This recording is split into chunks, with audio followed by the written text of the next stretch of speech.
തെരഞ്ഞെടുപ്പ് വിധി ഉണ്ടാവാത്ത 77 തെരഞ്ഞെടുപ്പിന് ശേഷം 2 വർഷം കൊണ്ട് കേരളത്തിൻ്റെ രാഷ്ട്രീയ സാഹചര്യം ഇടതുപക്ഷത്തിന് അനുകൂലമായി മാറിയിട്ടുണ്ടെങ്കിൽ തീർച്ചയായും ഈ തെരഞ്ഞെടുപ്പ് ഫലത്തിൽ നിന്നും ശരിയായ പാഠം ഉൾക്കൊണ്ട് മുന്നോട്ട് പോകാൻ കഴിഞ്ഞാൽ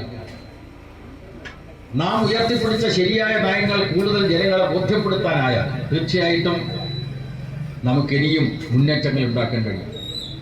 CPM-ന്റെ ചരിത്രത്തിൽ തെരഞ്ഞെടുപ്പ് പരാജയങ്ങൾ ഉണ്ടായിട്ടുണ്ട്, തെരഞ്ഞെടുപ്പ് വിജയങ്ങൾ ഉണ്ടായിട്ടുണ്ട്.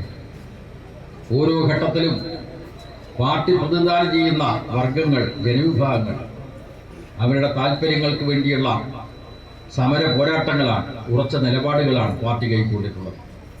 അതേപോലെ ഈ തെരഞ്ഞെടുപ്പ് ഫലത്തിൽ നിന്നും നാം പാഠം ഉൾക്കൊള്ളണം, ചരിത്രത്തെ ശരിയായിട്ട് വിലയിരുത്തണം.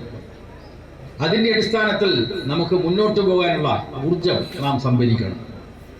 നിങ്ങൾക്കറിയാം, 5 വർഷം മുമ്പാണ് 2019 ലോക്സഭാ തെരഞ്ഞെടുപ്പ് നടന്നത്. കേരളത്തിൽ 20-ൽ 1 സീറ്റ് മാത്രമാണ് ഇടതുപക്ഷത്തിന് കിട്ടിയത്.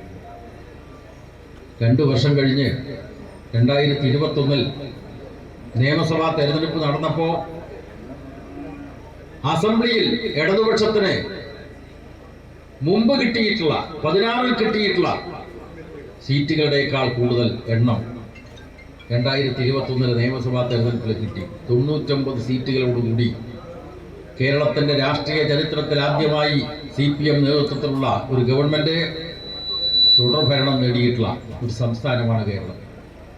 അതുകൊണ്ട് നാം ഇതേവരെ ഉയർത്തിപ്പിടിച്ച ശരിയായ നയങ്ങളും നിലപാടുകളും അത് ശക്തമായി ഉയർത്തിപ്പിടിച്ചുകൊണ്ട് തന്നെ നമുക്കെവിടെയെല്ലാം പോരായ്മകൾ സംഭവിച്ചിട്ടുണ്ടോ അത് സംബന്ധിച്ച് കൃത്യമായി പരിശോധിച്ചുകൊണ്ട്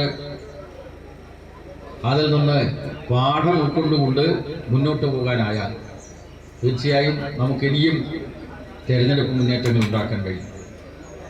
പരാജയപ്പെട്ടാലും വിജയിച്ചാലും എപ്പോഴും ജനങ്ങൾക്കൊപ്പം നിൽക്കുക എന്നതാണ് കമ്മ്യൂണിസ്റ്റ് പ്രസ്ഥാനം നമ്മെ പഠിപ്പിച്ചത്. ആ പാഠം ഉൾക്കൊണ്ടുകൊണ്ട് മുന്നോട്ട് പോകണം.